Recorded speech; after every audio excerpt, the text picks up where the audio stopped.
Hello and welcome back to AP Psychology here on Educator.com. This segment we're going to be taking a look at development. In developmental psych, you'll need to know that it's about 7 to 9%. So 7, 8, 9, maybe 10%, 10 multiple choice questions on your AP exam when you get there in May. We take a lifespan approach, so literally from conception to death. Research methods are going to include longitudinal and cross-sectional. We take a look at heredity and environment issues. We're going to look at several theories within development, and so we're going to have to learn how to distinguish those theories. Dimensions of development, we're going to look at physical, cognitive, social, and moral. And then we'll take a look at sex roles and gender roles. The idea of what does it mean to be a man, male and female, as well as gender, masculine and feminine. So developmental psychology deals with the behavior of organisms from conception to death, and examines the processes that contribute to behavioral change. Because if you've ever met someone who's been 5 years old, they are very different than a 50-year-old. Major areas of emphasis are going to be prenatal development, motor development, socialization, cognitive, adolescence, and adulthood. So we're going to be looking at every aspect of life from conception to death. So developmental psychology is the branch of psychology that studies physical, cognitive, and social change throughout the lifespan, and the study of progressive changes in both behavior and abilities. Issues that developmental psychologists have faced and asked questions about throughout the years. Nature versus nurture. How much of who we are and who we become is from our genetics and our biology versus how much is our environment, how much is our parents, parenting styles, social interactions that we have through school, through family, through culture, through politics, through education. Then there's continuity and stages. Do we gradually go through with our development, or do we have fits and starts, or do we have stages, boom, boom, boom, that we go through when we are developing? And then the third issue is stability and change. Do we have a relatively stable personality and sense of self throughout our lifespan, or do we become different people as we age?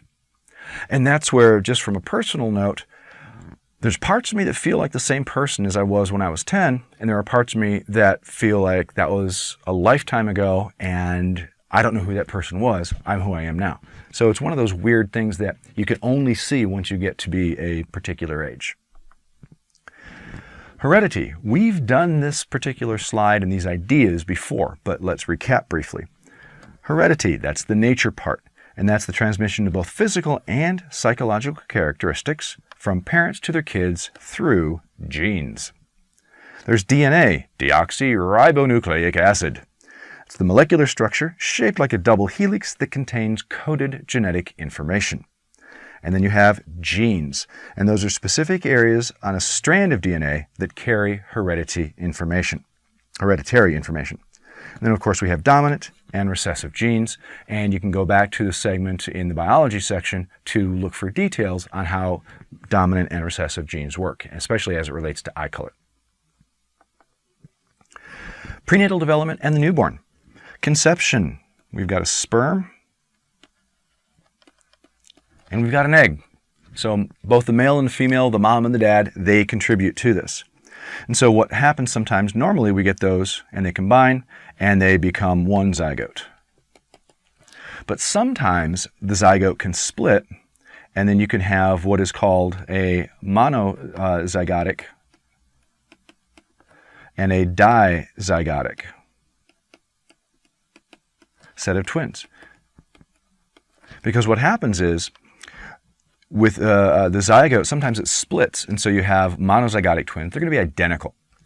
And then if you have 2 sperms and 2 eggs, that's going to be dizygotic, and so you have 2 sets of DNA. Whereas with monozygotic, it's the same DNA. So prenatal development, we start out with the zygote. It's a fertilized egg, and it enters a 2-week period of rapid cell division and develops into an embryo. Hopefully it does that. And then we have the embryo, the embryonic stage, and that's going to be the developing human organism from about 2 weeks after fertilization through the 2nd month. And at this point, it's going to be getting into the early part of the pregnancy. A woman starts to notice some changes in her body, And that's the earliest time and the most dangerous time for a woman to be doing things involving drugs or alcohol or smoking and some of the other things that we're going to be looking at with prenatal care.